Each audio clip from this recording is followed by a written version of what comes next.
What's going on, world? Welcome to the Freedom for Felons podcast, and today's guest is Mr. Quinton Harrell, and I am Whitmore Merrick. And just to let y'all know a little bit about this podcast, it's just a platform to give our people a voice and to inspire the youth and show people all this good stuff that we're doing in the community, you know, and bring the generations closer together. So with that being said, like I said, appreciate you for coming out too, man. No doubt. Really no doubt. appreciate Thank you for taking. having me. Thank you for having me. It's my first podcast. Oh man, that's what's up. Yeah. That's what's up. So it's an honor to have you here, man. So first and foremost, for anybody that doesn't know this man, this is a monstrepreneur. That's what I call him, because every time I see him, he's doing something, right? And was really one of the first, first people that I looked up to doing business in the community, hustling, you know what I mean, doing something legitimate. And so, like I said, I was honored to have him come here today and give us a little of his knowledge and experience. And so let's get started with just telling the folks a little bit about how you came up, where you were born and raised. Okay. All right. Well, my name is Quinton Harrell, but everybody, well, a large amount of people in Charlottesville call me Papers. I was born and partially raised in Suffolk, Virginia. A lot of people don't even know that. I'm from the 7 cities. Yeah. You know, so Tidewater, 757. Okay. And so I spent my early years there, and then I spent my formative years in the DC metropolitan area. So Suffolk, Virginia is where I built my first chops. Okay. You know, I grew up in a neighborhood, partially in a neighborhood called Hollywood, and the other part in Cypress Manor, which was projects. Okay. And so Hollywood and Jericho was right beside each other. They were hood, but they were predominant. They were all black. All black folks in our neighborhood. And so I got a lot from coming up in Hollywood, man, because everybody was hustlers. Everybody, when we were kids, 7, 8, 9 years old, mm-hmm. the drop was having a paper route or cutting grass, and then we gambled too. Okay. But I got my entrepreneurial chops from Hollywood for real. Real early. Yeah. Like I'll give you a quick story on that, which I share often when I'm speaking, like here in Charlottesville at an event where there was this tree, like 2-3 blocks up from where we in our neighborhood from our street, mm-hmm. And we used to, on Saturday mornings, we would go to that tree. It was a pecan tree. We would climb that joint at like 8 o'clock Saturday morning and fill up them old school, I'm old, them brown paper bags, full of pecans, and we'll like fill up like three bags of it, like 3-4 of us, little dudes, then take it back to our street and go door to door and sell the pecans to the elders. So we make about 15. How old would you say you were then? Oh, we was like 8 and 9. Maybe one dude might have been 10, but I think I was about 8, 9 years old. And so we would sell them bags, have about $20, and we would go to the candy lady. Gotta go to the store. Go to the candy lady and buy a rack of candy, eat, and then just gamble, play tunk and spades the rest of the day. But see, that's so dope. You just saying that, going to the candy lady, keeping the money within the community, then so different. Then, you know what I mean? No doubt, yeah. That's dope that we touched on that. But how was your like household? Like how many brothers and sisters? Was your father in the house? How was that? Good question. No, father wasn't in the house. I lived with my mother. Or when we were in Hollywood, it would be me, my mother, and my grandmother. Okay. In Hollywood, it was just me and my mother. In Cypress Manor, it was just me and my mother. Single mother living in the project. That typical story. My father was right there in town, though. I have siblings from 5 different mothers, 5 different women. So I got 3 brothers and 1 sister from one lady. I got another sister, and then I got 4 other sisters that I know of from three other women. So my pop was a Rolling Stone. I hear that. You dig what I mean? Yeah. And so what was ill is like my father lived with my three brothers and sister, and those were the ones that I knew and were the closest with. But I still always felt like the outsider kid. Yeah. Because it's like as a child you see your dad living over there, like he chose them. You know, so I always had that in the back of my head growing up. Felt like the outside kid, but I always wanted to hang with my brothers. You dig what I mean? Yeah. And so it was an interesting dynamic. Word. Appreciate you sharing that. How about your grandfather? Was your grandfather around? Did you get to meet him, or did you see? My grandfather, that's an interesting situation because my mother's father, I knew, but by the time I knew him, he was a changed man. So he was known in Suffolk. He was a numbers man. Okay. And so he was well known. Percy Lucas was his name. And he was well known. He was a numbers runner. So he used to get money, and was known to be well dressed. But I never knew him during that time. Oh, okay. My grandmother had divorced from him because he had a spiritual situation that happened to him, like a spiritual experience, which led him one day to drive all the way out to Virginia Beach. And he spent some time at the water, and when he came back to Suffolk, he was just totally different. Wow. Totally different, man. So he became a man of God in a way that was very odd to my grandmother and to the family. And she, that led her to leave him. But he was pious. He would fast for 30 days on end. Wow. He got rid of all of the electronics in his house, so it was always quiet over his house. So on the flip side, grandfathers, I had another guy that I called my father named Wardell Roundtree. That was who my grandmother married thereafter, later on. Okay. And he was a hustler. Okay. He ran moonshine. Yeah. You know what I mean? He was the dude always known for having Cadillacs, different Cadillac every year. They had a new Cadillac, or he used to drive trucks, and the word was he used to transport for the mob back in the day because they used to take trips to New York a lot. Okay. So those two on my mother's side, but then on my father's side, never met him. My grandfather on my father's side died, in some type of burning accident. So I never met him. Yeah, so you had a lot of history of entrepreneurship in your family. Yeah. I say. And breaking the law. Look. Yeah. Okay. Yeah, we're definitely gonna get into that. Because a lot of people, they just don't know, and that's, like I said, that's the best kept secret sometimes. You know what I mean? And on the other side, we need to just know how people can bounce back from that type of stuff and still, do major things in this world like yourself.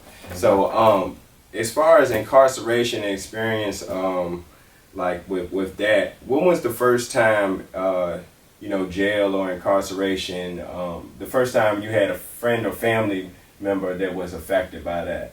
Oh, friend or family member? Yeah. First time? Yeah. Oh, that was early on. That was in this same era, this same time. So this is, 78 through 80, through the 80s, when I'm a young kid. My uncle, my mother's brother, they call him Larry Harrell. Okay. Well known in our neighborhood, always in trouble. He was always in Beaumont. Uncle Larry was always in Beaumont. We would always go to Beaumont to see Uncle Larry because he was always locked up. You know what I mean? Yeah, stealing cars, robbing the train, because in our in Hollywood, the train, Norfolk and Southern, whatever they call that. I think it was Norfolk and Southern, but it came right in between our neighborhood, and so it seemed like it was always stop right between where our streets were, And so, them dudes, they used to rob the trains. Yeah. Still, they used to. And to do what they felt like they had to do at that time. Yeah. And my uncle was just a wild dude, so Okay. that was the first. Yeah. I always knew about being locked up from him. All right. So you remember going in there and visiting them, like what that looked like, or how you felt at that time, or was that just too far? Let me see. 7, 8. It was like fun. It was a fun time for me. It wasn't like I can't remember ever experiencing like fear like that, because it was Beaumont. So I don't recall bars or anything because I think they were in dorms. Okay. I just always saw. So you didn't even know really what was going on. Is that fair to say? No, I knew he was like Away in from custody. doing something wrong. Yeah. Okay. I knew he was in custody, but we always had a good time. We Okay. always had a fun time, and it was, you have a picnic. You know what I mean? And you just see different dudes with their family, and it's like, okay, all right, it's all good. I'm enjoying Uncle Larry. He seemed cool. He ain't swole up, beat up, nothing. He joking. Having fun with. So it seemed like he was okay. Yeah. Okay. Yeah. So how about now flip to your experience? How was when was your first time and how was your experience? Let me see. First time. First time I got like truly jammed up was I'm in DC. No, I'm living in Maryland. It is 89. Yep, the winter of 89. Me and a couple of dudes, we got some work and we hopping on the Amtrak. We're gonna go down to Suffolk. You know what I mean? And we get on the. I don't need to go through the whole story, but yeah, I got tore off on the Amtrak. Okay. In Union Station. You were in Maryland? We hopped on in New Carrollton in Maryland. That's what I was just going to. Yeah. But I didn't want to go through too many details. But yeah, hopped on in New Carrollton, and that train that comes down from up north from New York and Philly, when it gets to DC, it changes engines. So New Carrollton was a stop just before DC. We hopped on in New Carrollton because we lived in Whitfield. That's in Atlanta, Maryland. Okay. Atlanta, New Carrollton is right there. So hopped on that spot and stopped. They stopped in DC. While they changing the engine, we just out, moving around, hot as shit. Mm-hmm. We got the red Kangol on, travel fox. Yeah. Just hot, man. A red and green Sergio Tacchini sweat jacket on with the leather right here, just hot, and but dirty. Yeah. And not just dumb, not even thinking. And the detectives ran up on us, and I was the one that got yanked. So went to took me to the precinct and spent time in the DC jail. So that was 89 going into 90, and it was when they first changed the laws where 5 grams, anything over 5 grams was a federal charge. So it was terrible timing in that regard. So I was looking at 5 to 40 because I had a little more, way more than 5 grams. And so walk me through like your experience going into the jail for your first time. Like what how that was for you. For the B 100, when they cuffed me up right there on the train, and I was like, man, what? It was the first realness.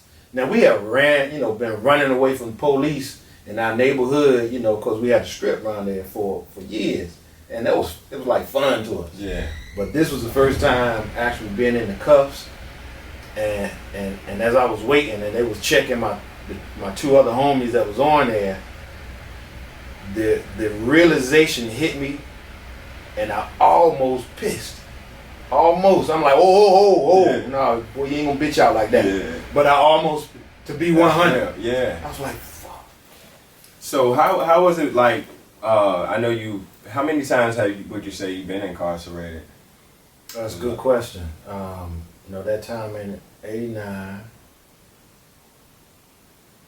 came home out because I ended up getting a lesser charge because of the program and the operation progress and so on and so forth. So I only did a year. Ended up doing a year and a halfway house out in Baltimore for that, which was a fantastic blessing because I thought I was heading to Danbury for that 5 to 40. Mm-hmm. One time coming out of New York and Jersey twice. Another time getting locked up, going to court for that. So like a few times. How much time would you say you did or just like? That's why I feel like, you know, God has a certain level of grace on my life because I've never done a long stretch. I've never done a true bid. The longest I've done is that year. Okay. In the halfway house out in Baltimore. Okay. You know what I mean? So how was that transition for you, coming straight out? Did you have any barriers or what that you didn't already have that you could notice? When I came home from the B-more joint, man, I had relationships are so very important, man. And before, like when I was going back and forth to court, I got a job working at a Red Roof Inn out in Laurel, Maryland. What kind of barriers did you face when you were released? All right, coming out of that B-more joint, man, I just truly believe relationships are super, super important, and we can't underestimate them. Because while I was going back and forth to court on house arrest, I got a job working at a Red Roof Inn. I was working at the front desk, and this lady, the general manager there, just took a great liking to me. I think she liked my work ethic, but we also just got along personally. Okay. And so, as I was working there, and I used to catch a train, I think it was called a MARC train, and then a bus, like 6 o'clock, 5 o'clock in the morning from the halfway house in Baltimore all the way to Laurel to work that's a 7 o'clock shift in Laurel. So I used to get up about 4 or 5 o'clock at the halfway house. You know, so just the grace, God's grace, man, just for me to be in the halfway house, to be able to have this, to get this job before I do, you know, get sentenced to the year. She keeps me on because she likes me, and I work throughout the whole time while I'm at that halfway house. And then after the year's over, you know, she still keeps me on, you know, like, yo, that's significant. So after I come out, I already have a job. Okay. You know, so that's a blessing. Yeah, you came home to. You know what I mean? I didn't have to hit the bricks and try and, you know, worrying about the existing system out there that you know, kind of like keeps dudes out of opportunity because they got a charge on their record. You know what I mean? So I was blessed in that sense. And then I got into, and then my mother, who was in the church out, and by that time she was living, she was living in Laurel, Maryland before then, but by the time I came home, she was back out in Northeast DC. But the church that she was going to out in Atlanta, one of the deacons at that church was the executive director for first generation college bound. So from that relationship, I ended up getting into school. So I ended up enrolling into engineering college, or Capital College, right there in Laurel, Maryland. And he was integral part in helping me get into that school, man. So the barriers, man, I know them, I've seen them, but I've just been blessed not to experience a whole lot of them myself. Yeah. And plus with me being always thinking of being a hustler, I was gonna figure out, do something anyway. But that doing something might have got me jammed up even more so. Yeah. So So from that experience, it's safe to say that kind of like led you to do the right thing. You know what I mean? Or what really got you on your path? Really on your path? You know what I mean? Like damn, that's cutting everything, leaving everything behind. That's a good question, and it would seem like it would have happened right then, but it didn't. Okay. You know, it didn't. That's real. I was going to school. I was studying computer engineering out there at Capital College. My homies that I used to run with in Whitfield and in we used to run around in Landover, but we from Whitfield. Our crew had started coming to Charlottesville. Okay. You know what I mean? And you know whatever going on around in our neck of the woods, and man, I started coming down to Charlottesville with them. Okay. And so all the things that's what led me to Charlottesville, and I found myself spending more time in Charlottesville than I was spending in Maryland when I'm in school. Okay. And so this is where the new chapter. It's like the new chapter begins. Yeah. This is when the Charlottesville player arrived. Yeah. But I was in the dark. Back then. Okay. You know, I was in the dark. Yeah. I wasn't interested in anybody knowing me. Okay. You know what I mean? So I'm back and forth in Charlottesville and Maryland at that point. And funny story. Side note. I came to Charlotte before coming to Charlottesville with the crew. I had came to here once before. Okay. And it was with when I was in school, because my first year in the engineering college, I was part of the National Society of Black Engineers. Wow. That's dope. And so the NSB is what they call. They had their regional conference at the Omni. Okay. Here in Charlottesville. Yeah. So 91. So you didn't have family or anything here? Nah. You just So that's what. Right. So I came. But that first time in Charlottesville, we were only in the Omni for the conference, and then we may have come out and went to the Villa, Italian Villa, for breakfast. You said what year is this again? This is 91. Okay, 91 in Charlottesville. Yeah, it's 91. All right. Yeah. So we're only at the Omni and the Italian Villa, and for that weekend, and then I'm out. No getting around, none of that. So it was so crazy. Maybe a year later, the next time I'll come down with the crew, probably 92, 93, I'll come in at night, and the first place I'm at is on Rockland. So we'll leave it right there. Yeah. You dig? A lot on Rockland. Yeah. So damn, what was the question again? I lost that. Well, the change. The change. So through all of that, I got locked up one time down here as well, but it was for something else. But it took the time that we were doing all of that, certain dudes going back home, and me recognizing an opportunity here, and we having that DC mentality back then as young dudes. We were very judgmental, and we always was concentrating on dressing. You know what I mean?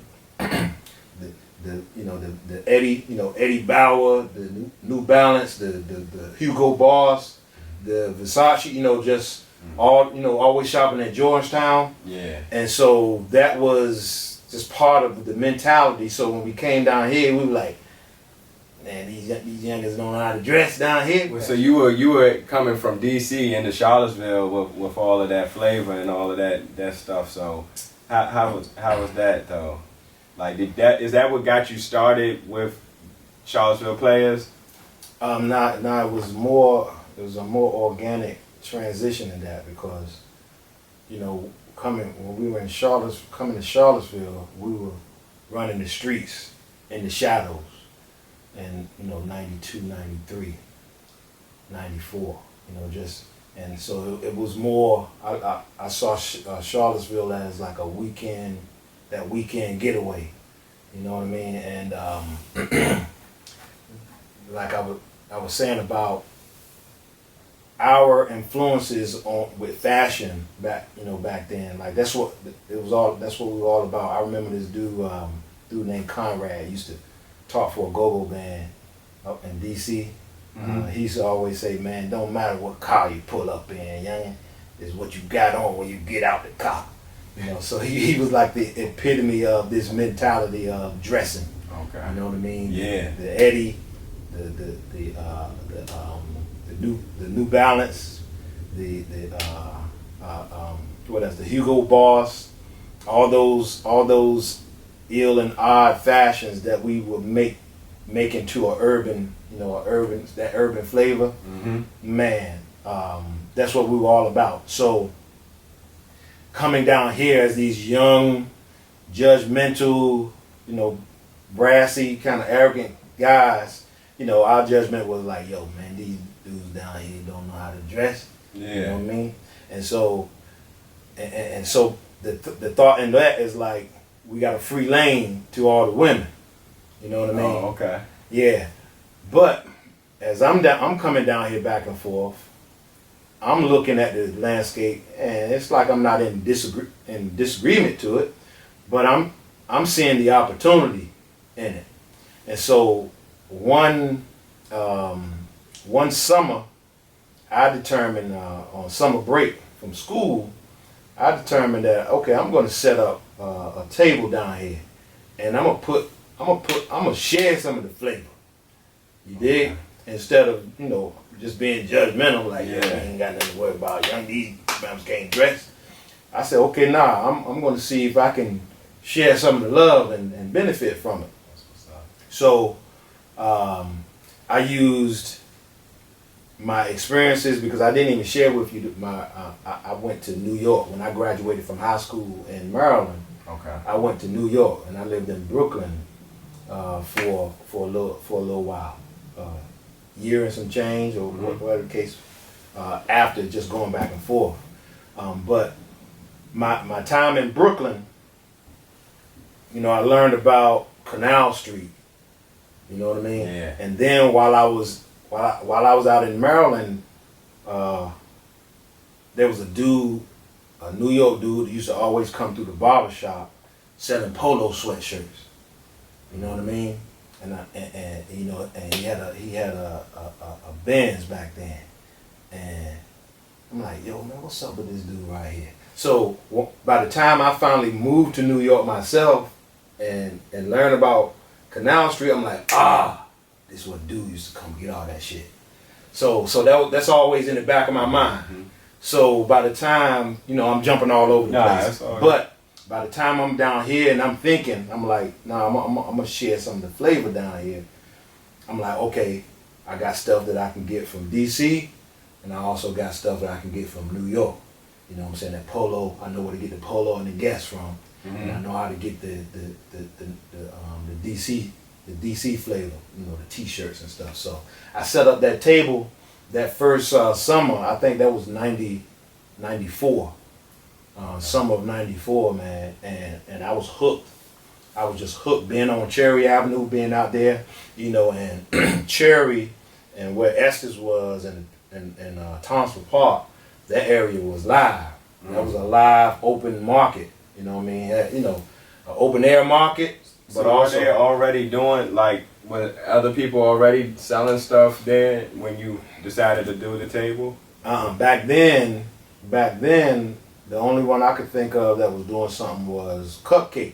Okay. He was downtown in front of the Paramount. Yeah. You know what I mean? I can't remember when Ronnie Anderson started setting up in front of Estes itself, like right there at the store. But right when I was setting up in front of that dry cleaners directly across from the KFC, there wasn't nobody else out there. Okay. You know what I mean? So I was solo. Yeah. So you know what I mean? Just sitting, sitting out there solo, man, and just being out there in the open, man. And so I still have my. I'm sorry. Go ahead. How did people receive you though, being from somewhere else and doing that? And how was that? Oh no, it was love for the most part, man. It was love. Now you know people trying to come out think they can try to get over, but you know I know how to handle that, right? I know how to handle that. And then another blessing that happened to me while out there is I met this young kid that was curious, that came out there and was asking me questions and wanted to sit down with me, and I'm like, yeah, man, just sit here and we just kick it. He got all these questions, and then he asked about he said he wanted to sell something. So what I did is I gave him 10 T-shirts. I said, here, take these and do what you're gonna do and bring me back X amount tomorrow. That was my little test. See what he was gonna do. Was he truly curious, or was he just thinking about getting over? Mm-hmm. And that young man came back that next day. He didn't sell all the shirts, but he came back and we split the bread, if I remember correctly. But that little dude was Dave. Super okay. Dave. All right. Yeah, that was Dave Jones. So from that day on, we were together. So I had this young man that was already had his own mentality of the hustle. Already doing it, man. That little dude was hosting dice games. You know what I mean? Yeah. So he already had his thing. So he was a blessing to me, man. A helper, a partner, and hopefully, I was a halfway decent teacher, and showing him some other things. I learned about later on. I guess you'll get to it, but I wasn't the best leader back then. I hadn't learned about leadership, but I guess we'll talk about that later. Yeah, no, I had a great time out there. I always had a good feedback, and then over those months and over that next year, with me experiencing people, I'm just setting up on the weekend at that point and going back to DC, coming back on the weekend, and then I started finding that people were like, "Yo, man, I was looking for you on Monday," or "Damn, I needed an outfit on Tuesday." Okay. And so I just decided I started staying down even more, and I realized that I got something. There's something else here.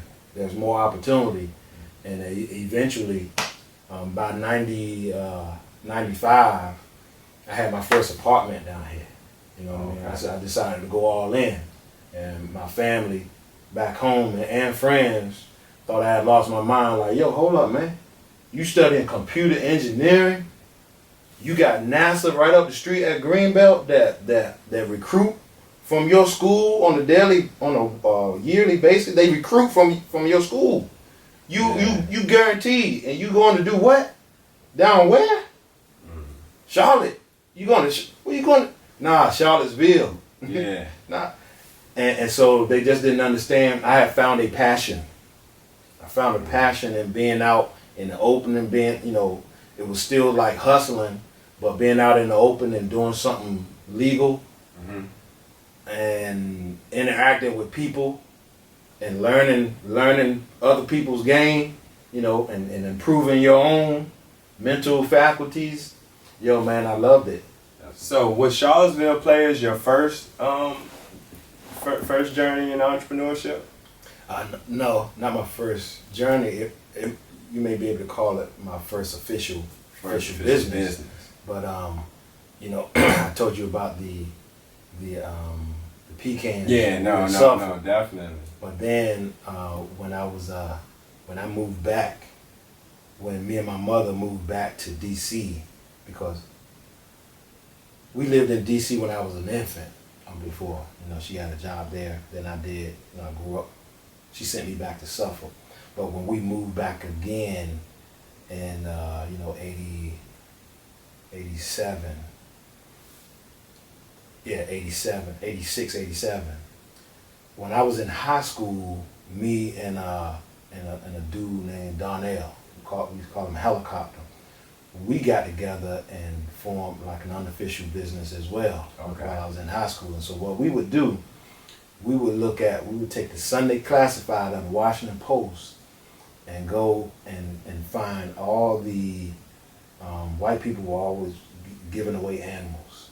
in the classified, free parakeet, or like they weren't selling them. They were just, and so we would look for, some people will sell, but we would look for all the free puppies or parakeets and scan the Washington Post and then circle them. And then what we would do was go out, hop on the subway and go out, because it was typically in Northern Virginia. We hop on the subway, go out to Alexandria, Falls Church, wherever we need to go, get the animal, bring it back to Whitfield. I lived in Whitfield Apartments. Donnell lived up the road in Whitfield houses. We'll take turns. We would have parakeets, Lasso Apsos. That's a dog. I always remember Lasso Apsos. Don't use it run sideways. But funny the things that you remember, right? Yeah. But we would keep them at our house and then put it back into the Washington Post the following week. We would take out an ad and sell these animals. Okay. You know what I mean? So that was our little hustle flip. Like a little zoo. Yeah. Little zoo hustle. Yeah, that's what's little pet hustle. So that was we would sell animals for $50 a pop, and it was just almost 100% profit outside of the ad that we would put. So that was a little small unofficial business that we did. But Charlottesville Players, and from transitioning from the parking lot of Estes to West Main Street, that was my first official business, where taking the leap, kicking back the fears of taking on all the overhead of setting up the tables, to an actual, not paying any rent, to actually a store location where you're paying rent and insurance and all that good stuff. Yeah, that's the first one. That's dope. So how long were you in business there with Charlottesville Players? How long were you doing that? I did Charlottesville Players from 1990. We opened the storefront on West Main Street in '97, and I didn't switch it over, or I would say, you could say shut it down or switch it over until 2008. And what I mean by switching it over is Charlottesville Players went from 97 to 2008 at West Main Street. We opened a second location in the mall in 2004, from 2004 to 2008. But I switched, when I say switch over, I kept the West Main Street location, and that's when me and another cat, a brother named Ty Cooper, he's still here in Charlottesville as well, converted that. I partnered with him, and we did the environmentally friendly dry cleaning service, Eco Dry. Yeah, I remember. So that's 14 years. Oh. So, what made you do the dry cleaning? What transition from clothes to cleaning clothes? Good question. I had a lot of successful years with Charlottesville Players.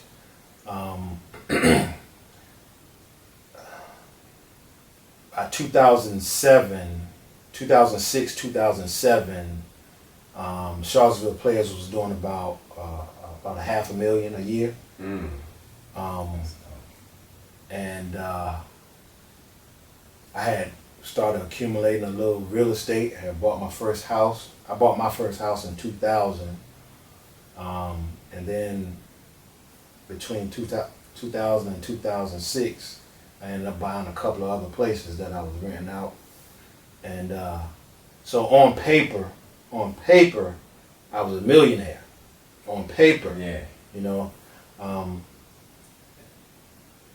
But I wasn't fully educated on what was happening in the financial landscape.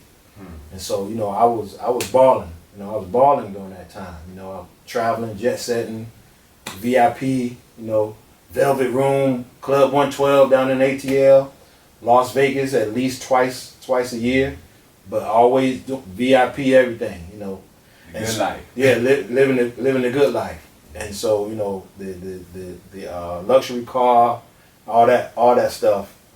But I wasn't properly managing finances and properly preparing for what happens in a recession as an adult owning assets. Had no idea. So this is what led to the transition. That's one of the things of just not being financially prepared, the market doing what it was doing, the majority of the clientele for Charlottesville players that made it successful. A lot, 80% of it was cats in the street. Everybody was getting money during those years, right? And so a lot of cats were getting tore off, were getting locked up. But then there were also dudes, and I said probably women too, that were falling victim to drugs as well. You know what I mean? Because there was a lot of snorting. I can recall a lot of people were starting to snort, and so you got some people that got habits, some people that are getting locked up, girls who's losing guys that were treating them all the time, and you only depending on those guys and those women, those men and those women that were working 9 to 5s as your base at that point. That changes the economics of your balance sheet and the revenues that you're getting. And so with 2 locations and the rent, I was paying $6,600 a month for rent in Fashion Square Mall. Yeah, I think it was 66, and then sometimes it'll be closer to 7,000 in rent, and then another 1,500 to 1,800 in rent on West Main Street. So your rents can end up starting to cannibalize your business when your sales are significantly dropping like they were. So the overhead was pretty high. It was manageable up until a point, but yeah, it started getting really. And then you got all this inventory. And one last thing, and I'll shut up.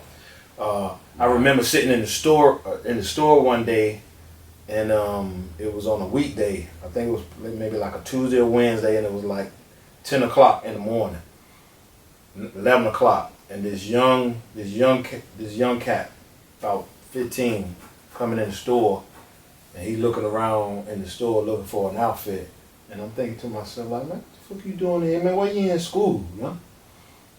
Like, what you in here looking for an outfit and not in school? And so during that time of the, a little financial strain starting to come and me starting to feel it, and I was just kind of emotional that day, and something just hit me in the gut, like, yo, man, there's something else you need to be doing in Charlottesville rather than selling your African American youth expensive clothing. Something better for you to be doing, man. And and so that hit me hard that day. And so with all these other things that were happening and all this financial turmoil that was coming my way, and I'm feeling it, but not educated enough to know what to do. Yeah. But just to push and try to get through it, it set the stage for a major transition in my life.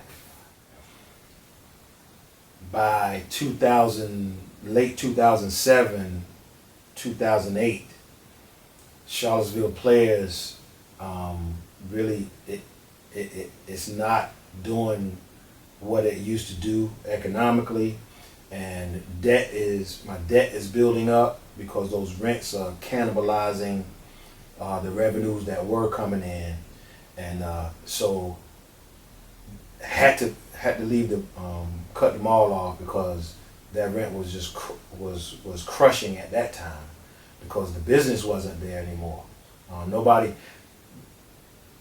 Clothing, fly clothing wasn't at the top priority of the clientele base at that time. You know what I mean? Especially with people that just working hard, working 9 to 5 job. Yeah. That's not at the top of your list when you're going through a recession. So I had to shut down Charlottesville players in the mall, and I decided to keep West Main Street, and I filed for bankruptcy during that time, Okay. right? And I ended up, let's see, with the houses. No, let me concentrate on West Main Street. I partnered, me and Ty partnered to create this idea of an environmentally friendly dry cleaning service, because I had been serving the urban market my entire professional entrepreneurial career, and he had been with the street ball games and concerts up until that point, and the shows that he was doing in Norfolk and Virginia Beach and his area, and we partnered to do those things as well. But we both wanted to open a business where we expanded our market base. Okay. Where like part of opening up Charlottesville Players in the Mall was to do that as well, to open up the market to more than just the African American community, but to get white dollars as well. Mm-hmm. That's a simpler way of saying it. Yeah. We wanted to expand to get white dollars as well as black dollars, because all dollars spend. That's right. And so that's what we were doing with Eco Dry. And so what we did, we expanded our market where we had clients. We had lawyers and professors, a lot of professors from the university, people from professional industry that wore suits or button collar shirts on a daily basis. Mm-hmm. So we expanded our market, but compared to what I was doing in Charlottesville Players, our profit margins were much smaller. Okay. Because here's an example. I went from selling a pair of academic jeans for $125 to cleaning a pair of slacks for $5.50. You dig what I mean? So you had to do more volume, which led to us doing an extremely amount of more work. And so we were both hustlers. So we went from one location right there on West Main Street. That's the transition. Okay. That's how we went from Charlottesville Players to Eco Dry, and that was a drop-off location. I like that mindset though. That, what I mean, that's empowering. Because I can only imagine like doing so much, becoming a millionaire on paper. Mm-hmm. You know what I mean? To like could be nothing next. Absolutely. Yeah. So when I filed bankruptcy, I had to give back. I had to give back two of the houses. I kept the house that I was living in at that time, but I gave two back to the bank. I eventually got rid of the 500, the Mercedes I had, and then what was even more that tapped into my spiritual part is like, I remember coming back before I shut down Charlottesville Players.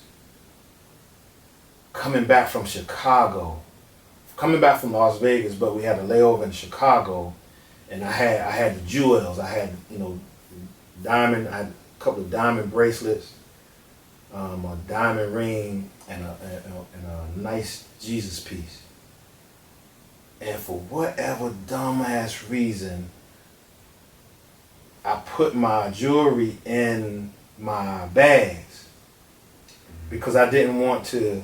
I don't know. I guess I was like, I ain't trying to take it off coming through, TSA or whatever. Mm-hmm. But that was dumb because that don't matter. Yeah. And I put it in my bags, and so we had this. It was some problems going on in Chicago. They were shuffling us back and forth. Y'all get on the plane. No. We got to hold off.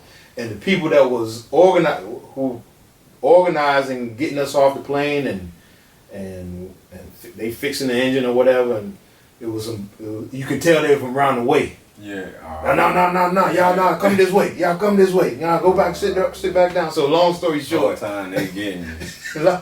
long story short, I got. Yeah. So I said, okay. When I came back to Charlottesville, I was pissed off at myself.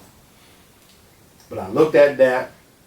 I looked at all the stuff I got to get back to the bank. The houses. I'm getting ready to get rid of this Mercedes because The last time I made I had to get some things fixed on it that cost me $6,000, and I'm like, oh, all right, God, all right, Learning, I see, learning. all right, it's time. Yeah. So it's time. This means to me it's time for a new transition, and so that's what happened during those eco dry days, man, and just the people that I talked to that were coming in, dropping off stuff, and we just having a conversation. Sitting in the store all day and listening to NPR and Planet Money, and just gaining this new perspective. And then I decided to go back to school because I had dropped out of engineering college to do Charlottesville Players. So I finally decided to go back to school. Yo, man, I just had it's almost like I was reborn as a new man. And during that time, or just before shutting down Charlottesville Players, is when I'm like, yo, there's a better way to build wealth. And because my mind started thinking about building wealth as opposed to getting rich. Mm-hmm. You know what I mean? I've been hood rich for a long time, and this is what can happen. Being hood rich without the education that I need. Yeah. So I love that you could share that. Going through those times, those strenuous times, did you have a mentor then? Yeah, unofficial mentor, but yeah, because during my successful years, a hell of a mentor. But it was a mentor in a different way. It's a mentor in a different way, and here's what I mean. Back during the glory days of Charlottesville, when I was jet setting, and not practicing a lot of leadership with the crew that was working for me, I was spending a lot of time on the golf course. I had met a dude because I used to work out at ACAC, and so I used to also play basketball, and so we had this crew of dudes that played 6 o'clock in the morning, and several of them were doctors. There was a few surgeons and a few lawyers and some other professional cats. And one of the surgeons took, we hit it off real well. You know what I mean? And so he ended up being a great mentor, with him not trying to be a mentor. Yeah. You know what I mean? Because we would talk about, we found out that we were in DC at the same time back in 88, 89. Okay. And just comparing stories. I was telling him what I was doing in 88. And when he told me what he was doing, he was in medicine. Was he black? No, white cat. Wow. Yeah, white cat. Yeah. Yeah. See, So that's different. Right. And so me just learning what he was doing in DC in 88, and I'm telling him what I'm doing, we both intrigued by one another. Perspective. Yo, right? Boom, that's the word. That's my most favorite word, because perspective changes lives. Mm-hmm. People will always hear me say that. So long story short, not to get into all the things that we did, but we used to golf together. Okay. He had a membership out at Keswick, so every Friday I go out and play golf with him. And that's dope to hear from a black man, because for our generation, we disconnected with golf. Like I have a cousin that did, but you know what I mean. He was going to school in the counties and stuff like that. So got you. Shit. One of the best things popping, man. Yeah, that shit is fun, man. It's different. You gotta try different. Yeah, stuff. And I'm not the type to trip off of what somebody gonna think about me and think I'm trying to act. Like some people say you're trying to act white, you're trying to do this, that. Man, fuck all that bullshit. Trying to live, right? Yeah, because I know Experience. I know me, and I know what I've done. I know where I come from. I know how I think. And damn. On a side note again, I remember I was dating this woman from Richmond, and she was like, "Damn, why so many old white men like you?" And I told her, I was like, because I keep it 100. I don't be faking for nobody. Yeah. You know what I'm saying? But I'm interested in people. I have a genuine curiosity to learn about people, regardless of where they come from or who they are. I have a genuine curiosity for people, and so that takes you a long way, man. And it kills a lot of the barriers that keep us away from connecting to people that can actually add value to your life, man. You dig what I mean? So that, you know, that's like another way of us talking about race without even getting into the deep conversation about race. Yeah. But back to my mentor that didn't know, eventually over the years, Dog Pound, when I decided to go back to school, he inspired me to go back to school. My mother always was saying, go back to school. But when I was jet setting, you know, I remember I told her, you know, that I had met Dame Dash out of Vegas, or that I was, you know, we was in the VIP, and the dudes, Ludacris crew, they looking at us like, damn. DTP. Yeah, they serving the peace. Them niggas over there looking at us balling, like, yo, who these niggas? Mm-hmm. You know, so I remember telling my mother about a little situation that happened, or who I met, and every time she was like, oh yeah, when you going back to school? Yeah. Oh yeah, you just met who? When you going back to school though? She wasn't. You know what I mean? But she was. Yeah. Yeah. No, So she was always an influence. But then these years later, I'm hanging, you know, spending time with this cat, going through the loss that I'm going through. He's like, Q, man, just, you know, it's time, probably time, man. Just going back. And so I decided to go back, and this Bama ended up paying for a large portion of my tuition. Wow. Just because he rocked with me like that. Just because he rocked with me like that, man. Gotta value them relationships, man. Relationships, and we said it earlier, relationships are super valuable. You don't go into relationships seeing what you can get out of somebody. Mm-hmm. But when you are thinking about how you can contribute to someone else and serve someone else, yo, man, magic happens. So, how did you get into the community and working, like really working and giving back into the community? Good question. So that transition, that financial turmoil that I went in, of losing everything. Sometimes when you lose everything, it can be the best thing for you. And so I really became a new man during that time. You know, I went back to school, and yo, what I was learning, because I got a degree in business, a bachelor's in business. And how old were you when you decided to go back to school? Oh, going back, let me see, that was 2011. I'm born in 71. So what that mean? That mean that I was 71 to 2011 is 40 years.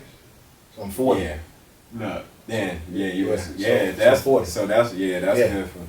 So going back to school as an adult. Mm-hmm. We went from one location to 3 locations with the dry cleaners. Me and Ty, we doing 16-hour days, 7 days a week at one point. Until one time we had a meeting, and I put my foot down like, yo, we gotta give ourselves one day. But we was grinding like that. And then still dealing with loss of revenue. I got a job while we were trying to build things up and trying to do a couple of street ball games here and there to make some extra money on the side, because we still trying to build Eco Dry Up, and it's not making the money that I'm used to making, and now I got more debts and more stuff. I get a part-time job working at the Red Roof Inn up the street, and I got that job from meeting the woman that eventually became my wife. She's running that location. She came up from South Carolina at that time, or Atlanta. She probably moved here from Atlanta at that time, but she's from Alabama. But nonetheless, we were just good friends. We were good friends at that. We became good friends. So I'm working at Red Roof Inn from 7 p.m. No, from 11 p.m. at night, because I'm working the graveyard shift. I'm the auditor, night auditor. Okay. 11 p.m. at night to 7 a.m. in the morning.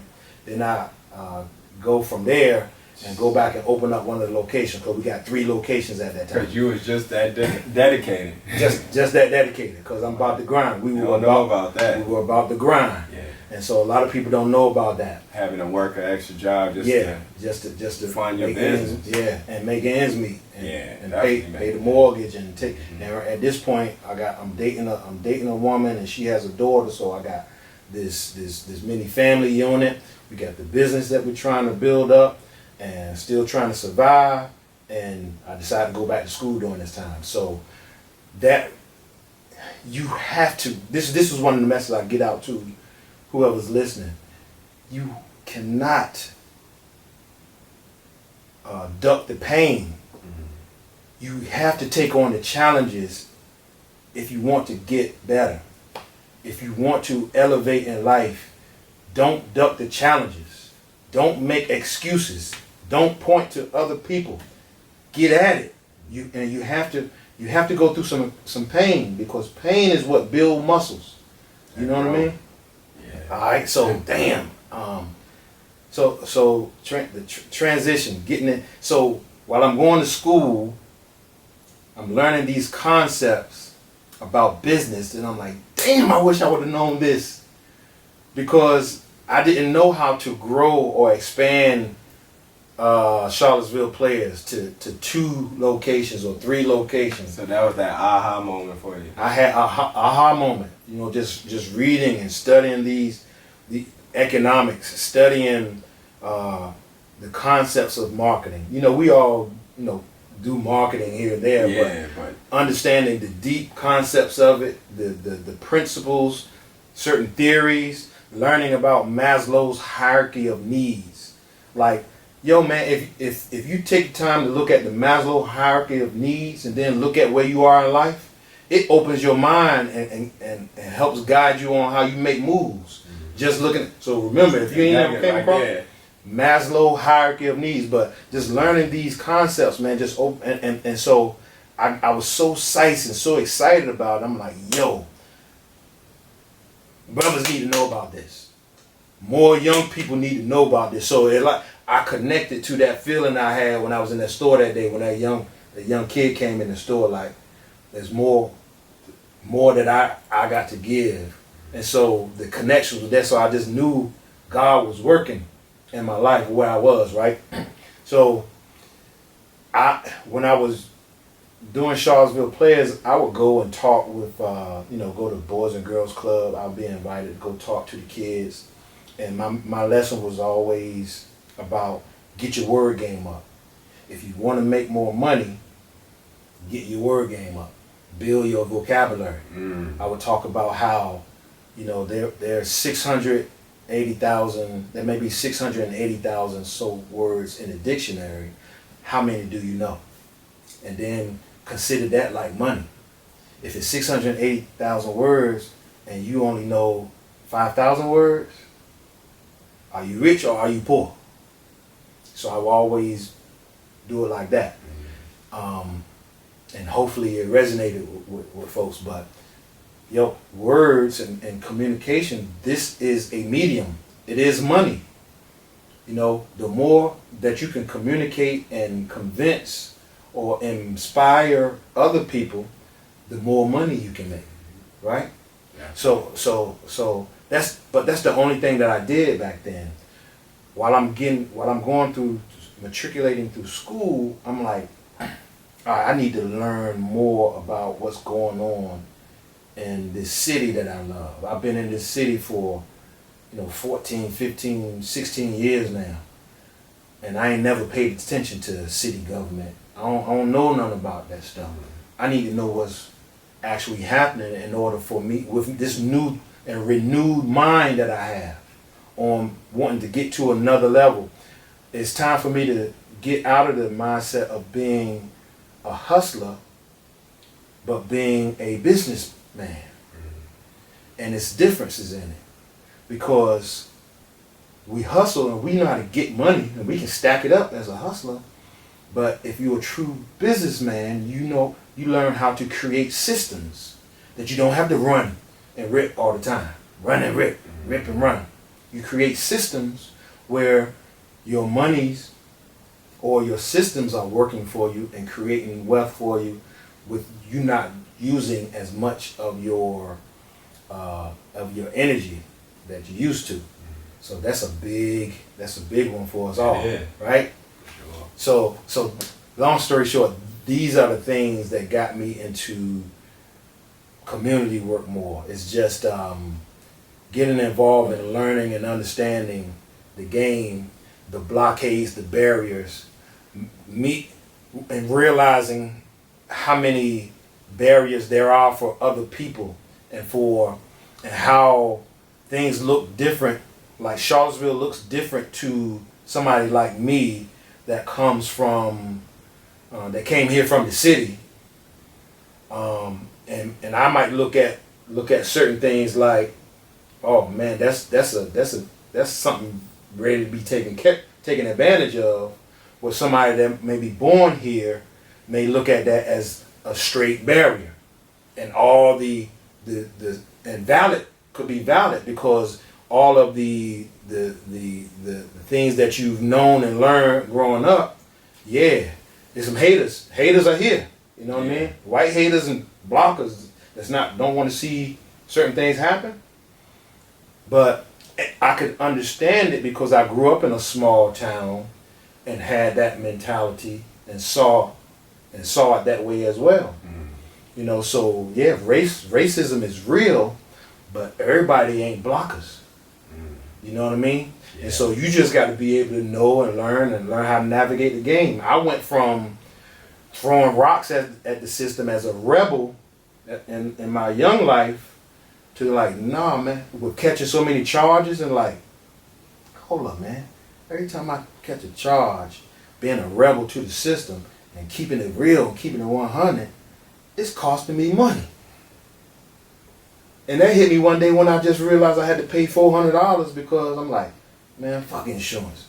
You know, I got this whip. You know what I'm saying? I know how to get the tags without paying the insurance. Yeah. But then I had to pay that $400 for the non-insurance fee. I'm like, yo, man, every time you keeping it 100 on this mindset, it's costing you money. You got the system patting your pocket. It's costing you 100. You wouldn't let a nigga run up you on the street and pat your pockets, would you?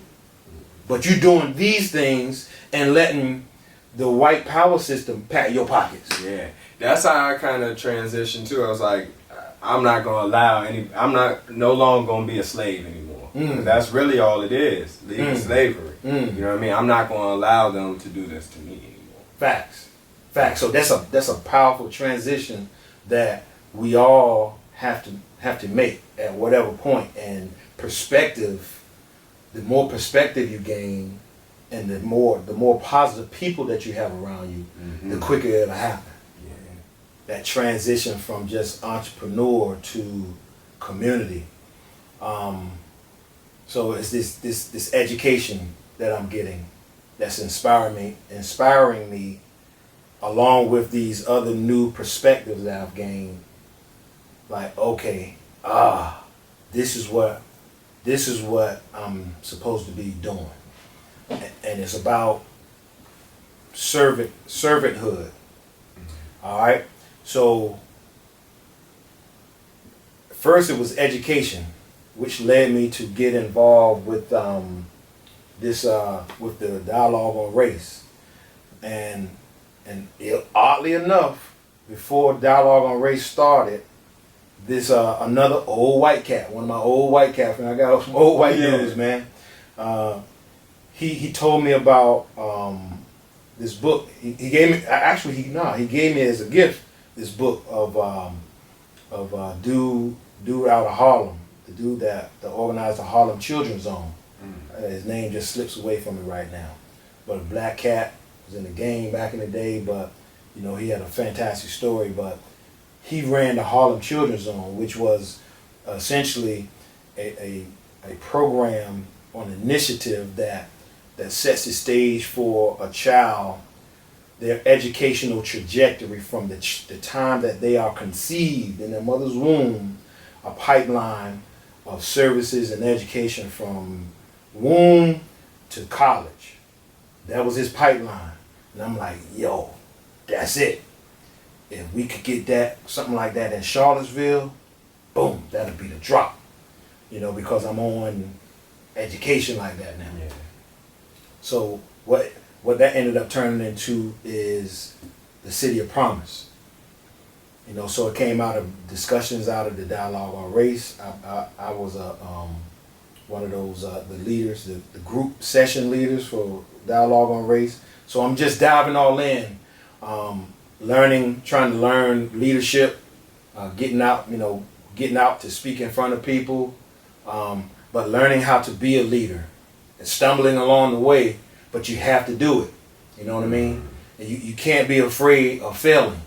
You know what I mean? So, because the things that you learn also set the building blocks for how successful you can be further on in life. So, I ended up being on the founding steering committee for City of Promise. You know, I played a significant part in one of my ace coon booms being one of the most effective leaders as an executive director in Sarad Davenport. Definitely. I played a part in, you know, in trying to convince him to come back to Charlottesville because he was probably getting 6 figures up in DC working for Kip at that time. But he knew, you know, with his tie to Charlottesville, he knew the deep and important work of it because he loves Charlottesville, right? And so City of Promise was one thing. We created Black Professional Network back during that time because we recognized the importance of, we saw how many of the people that moved to Charlottesville from other places didn't feel connected or didn't know where to find black people.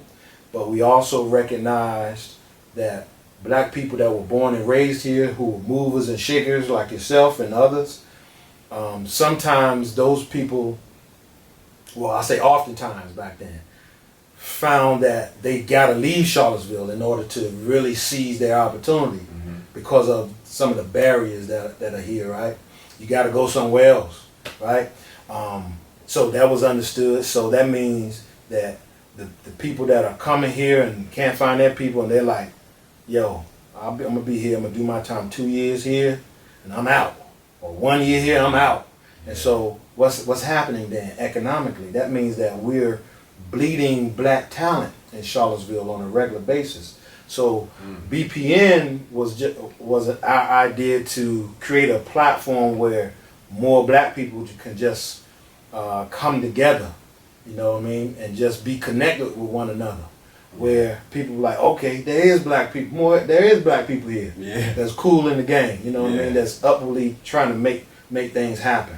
And so I think we may have made there's still a debate where it was a mistake with the name of Black Professional Network because it had an unintended consequence that people said, okay, they just black, they just professionals, you know, they're not talking about me. You know, that ain't for me. You know what I mean? People couldn't see themselves in it. So. Yeah, some people just self-selected out because, you know, and that wasn't the intention. It was for everybody. And because we're looking at professional as anybody trying to make moves and move up. Yeah. Not just this type of professional and that type of professional. So unintended consequence, but that, you know, Black Professional Network still exists. And it became because of our thoughts and like, yo, let's do something about it. So it's now more of a social organization for social things, because what I looked at it while we were doing it is like people were still moving because they had to find other opportunity where they can go make their 6 figures in DC or their 6 figures in Atlanta or Texas or wherever. There are not a whole lot of 6-figure opportunities for African Americans here. So it's a long way. I'm going to leave a whole lot because I don't want to take up a whole bunch of your time, but part of the thought process in what we're doing now, the big project with New Hill Development Corporation, part of it in my heart and in my spirit comes from, all right, we got BPN, we're trying to create organizations that will eventually become institutions, because we need institutions. Yo, we need black institutions, because institutions is what drive deep and lasting change for black people. You know, institutions, not just programs. Programs can come and go, but institutions are what builds a solid base of wealth creation for African Americans in particular. And so one thing is that we want to be intentional about serving black people, because some people can be a little hesitant about that, or wishy-washy, or whatever, feeling some kind of way because we're just concentrating on just all black people. That's reverse racism, man.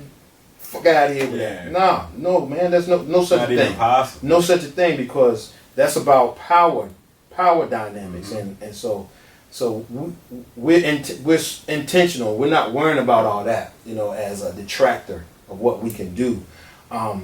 But like deep down in my spirit, one of the things that New Hill Development Corporation represents is a recognition that, okay, what we were doing with Black Professional Network was more of just putting events together or putting space together so black people can come and say, oh, okay, black people here, we can all enjoy one another.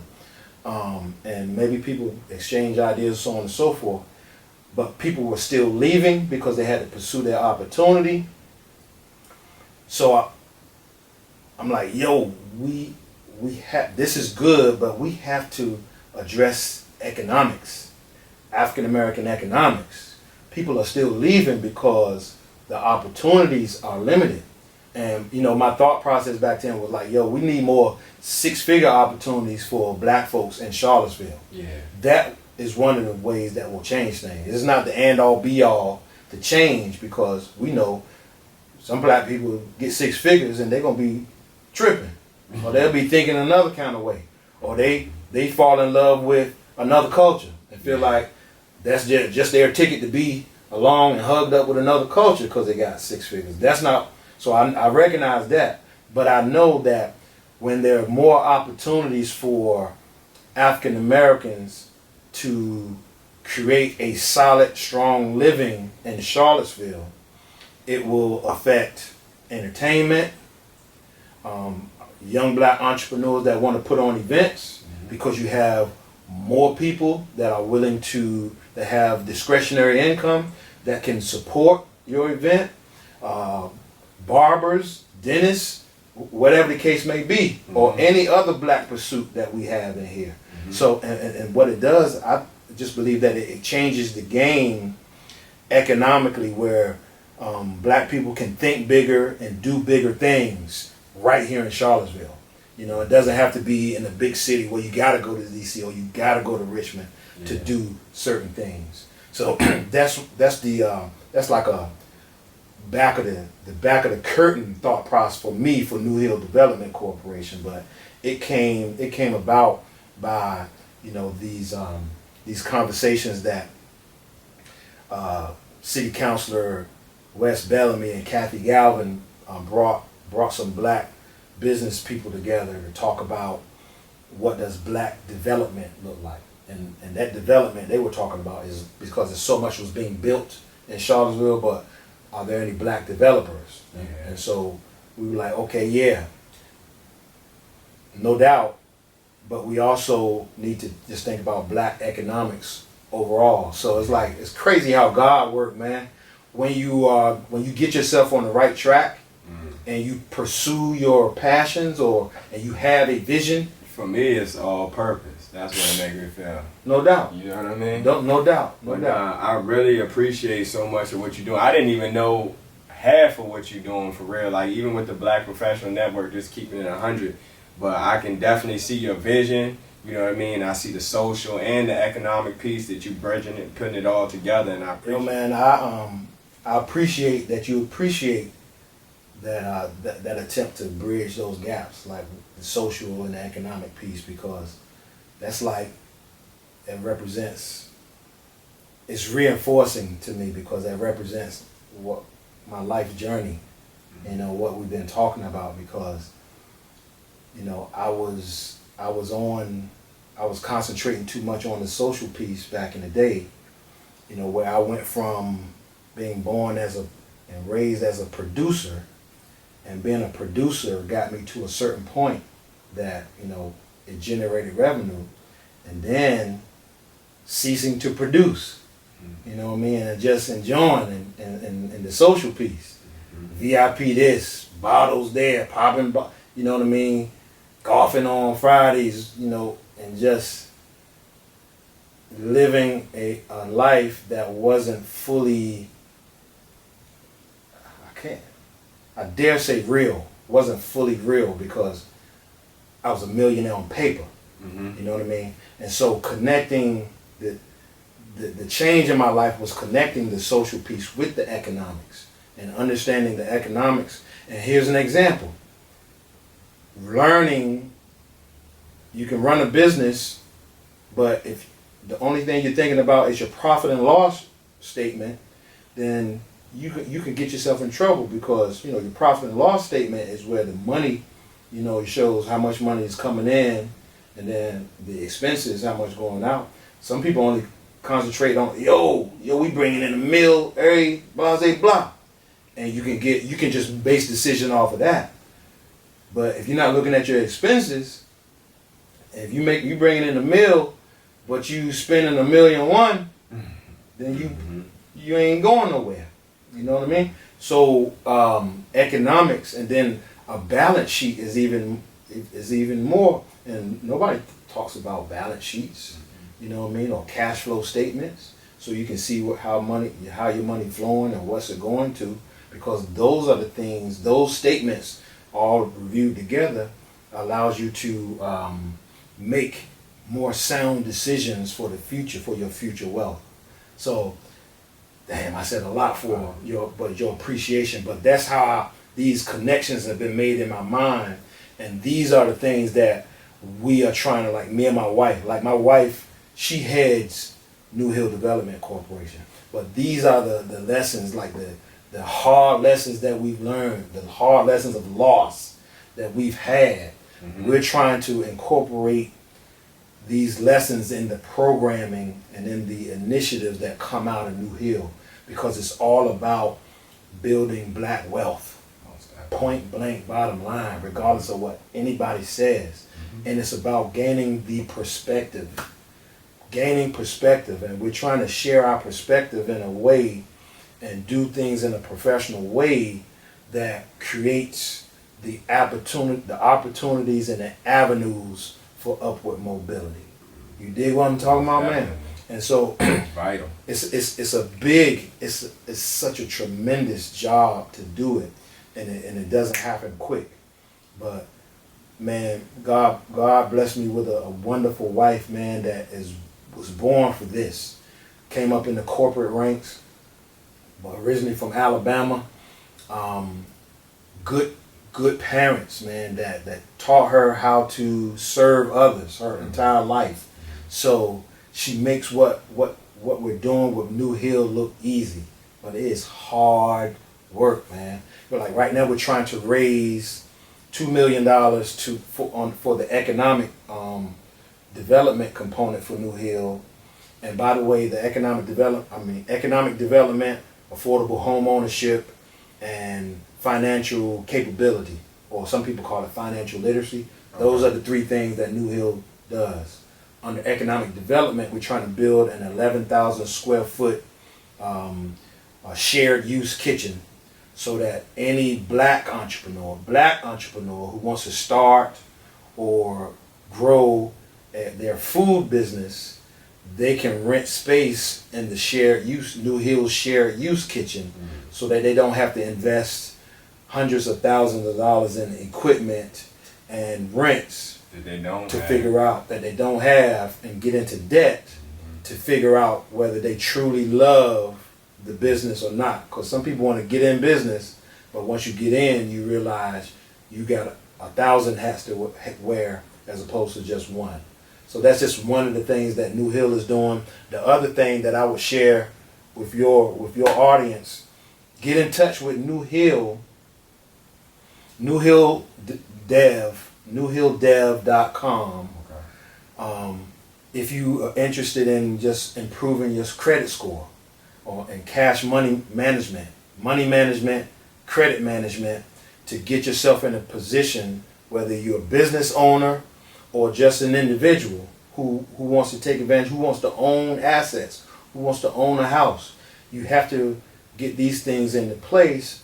And New Hill is an organization which we're trying to create an institution where black people can feel comfortable in coming to, that they can relate to people that have gone through the same things. You don't have to feel funny style about or think that people are looking down on you. This is a spot where we can build together. That's dope. Man, appreciate you, brother. And you know we're going to have you back because, man, we got so much more to touch on with the entrepreneurship, but just wanted to, share some of this inspiration and all those nuggets that you got, man. Appreciate you. No doubt. All right, It's been my pleasure, man. Thank you. I can't wait to get back. Most definitely. All right.